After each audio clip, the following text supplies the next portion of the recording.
সম্মানিত গাইস, আসসালামু আলাইকুম। সবাই কেমন আছেন? আশা করি সবাই ভালো আছেন। চলে আসলাম নতুন একটি ভিডিও নিয়ে আপনাদের সামনে।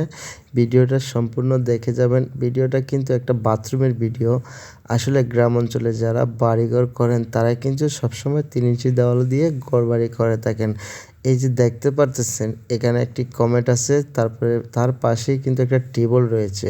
আসলে যে টেবলটা আছে এখানে কিন্তু একটি 5 লাইন করা আছে। টেবলটা কিন্তু অরিজিনালি পাইপটা বাহিরে লাগানো আছে, আর এই অরিজিনালি পাইপটা বাহিরে লাগানোর কারণ হচ্ছে ওই বাহির থেকে ব্যান দিয়ে টিউবওয়েলটাকে ভিতরে আনা হয়েছে। তো এখান থেকে এখন বর্তমানে বাথরুমটা চালু আছে, এই বাথরুমটা ব্যবহৃত হচ্ছে, এই টিউবওয়েলটার মাধ্যমে পানি শুধু ব্যবহার করা হচ্ছে।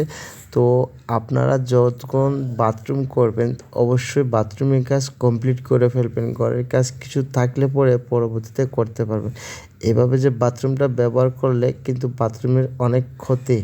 দেখতে পাচ্ছেন তাদের বাথরুমে কোনো প্রকার কাজ শেষ হওয়ার আগেই কিন্তু তারা সম্পূর্ণ বাথরুম ব্যবহার করতেছে। আসলে টাকা পয়সা না থাকার কারণে কাজগুলো রয়ে গেছে, তারা ঘরে অলরেডি ব্যবহার করতেছে।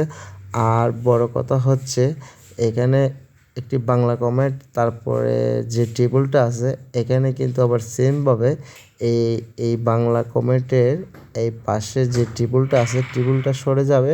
টেবলটা সরে যাওয়ার পর এখানে কিন্তু একটা ইংলিশ কমেন্ট হবে। আসলে যে ঘরে মুরব্বীরা থাকে না তাদের জন্য একটি ইংলিশ কমেন্ট প্রয়োজন হয়। তো আপনারা অবশ্যই ইংলিশ কমেন্ট ব্যবহার করবেন।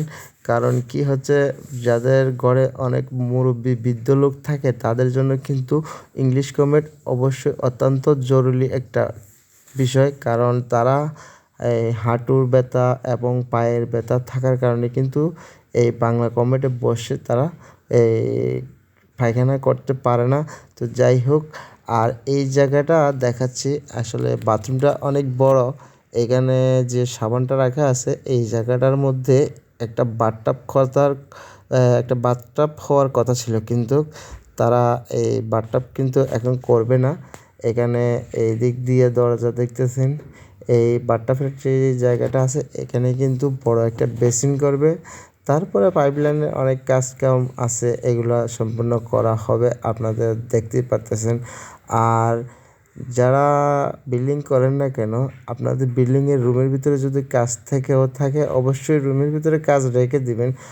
আর বাথরুমের কাজটি সম্পূর্ণ কমপ্লিট করার চেষ্টা করবেন। পরবর্তীতে কিন্তু এরকম নষ্ট হওয়ার সম্ভাবনা থাকে বেশিরভাগ।